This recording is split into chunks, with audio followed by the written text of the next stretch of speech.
In this video, we are taking the Pear cam that we made previously, and we are going to now model it parametrically using parameters. This way, all of our dimensions are related to the same parameter, and we can change the scale of our entire shape just by changing our one parameter, instead of starting all over or changing a bunch of dimensions.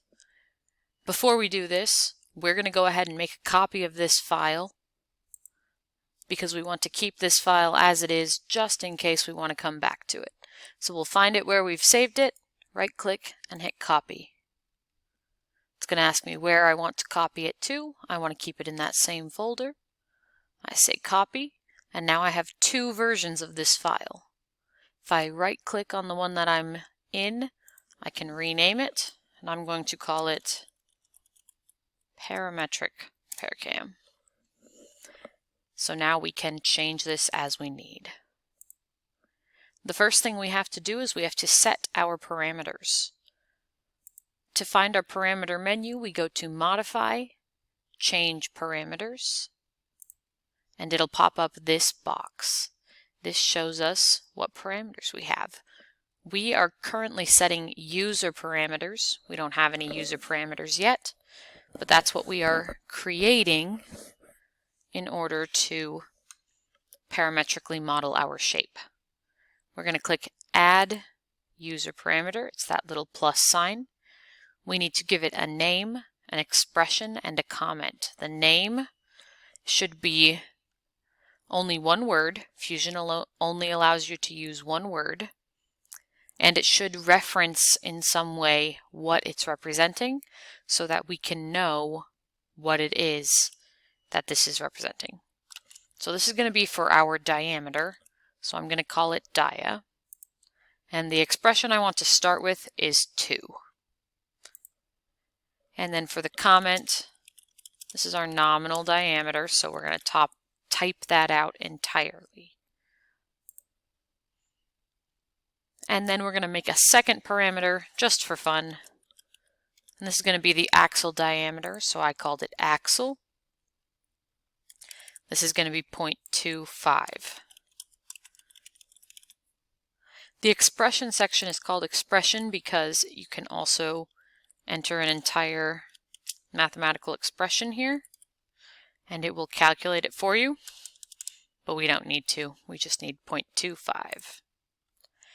Now we've got our parameters set, and we can edit our sketch so that we can make our dimensions parametric. To edit the sketch, I go to my timeline and either right-click and click Edit Sketch, or I can double-click, and now I can edit it. This is where it was really important that our sketch needed to be fully constrained. If it's not fully constrained, then as I start changing things, Fusion gets a mind of its own and it will make changes in ways that I don't want it to. But since it's fully constrained, it should be all right. I'm going to start with this large diameter down here. And what I'm using to figure out what my parametric dimensions are is I'm looking at this chart that PLTW gave us.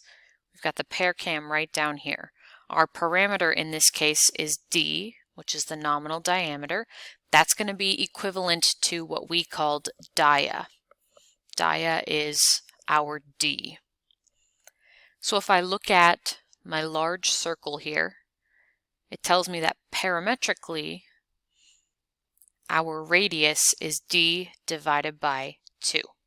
So that's going to be dia divided by 2 for the radius.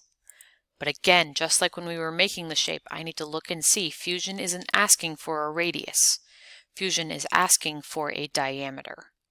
So I'm going to take my radius, which is D divided by 2, and multiply that by 2.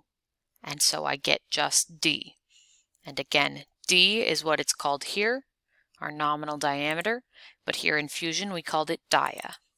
So I'm going to type in dia, and it pops up a little suggestion saying, do you want to use this parameter? Yes, I do, so I click on that, and I hit enter. You can see two changes that happened. our shape shrunk, and that's because we set our parameter for a smaller number than we originally had the diameter set as. The second change you can see is that our dimension now has an fx in front of it. That means that it is related to a parameter. We've got two more dimensions here that we need to change. Let's go ahead and do our top circle here. Looking at my chart, that's a radius of d divided by 8. Again, Fusion is looking for a diameter, not a radius. So I'm going to multiply that by 2. It's going to be dia, not divided by 8, but divided by 4. And that does stay the same because the math works out that way, but we know from the fx that this is now based on our parameter, not just 0.5. The last dimension to change is this height right here, the height between our top circle center and our bottom circle center. According to our chart, that is d divided by 2, and this is not a circle, so it's not a radius, not a diameter, just a dimension, so we're going to use d divided by 2. Click here, dia divided by 2. And it shrunk a little bit and gave us that great pear shape. Now I can show you with this pear shape. We finished the sketch, and because it is modeled parametrically, we can go and change our parameters. We just click on the expression to change it, and if I change this to 5, you can see in the background, my shape grew. It's still the same general profile. The proportions are all the same, but our shape grew. So we now have a parametrically modeled pear cam.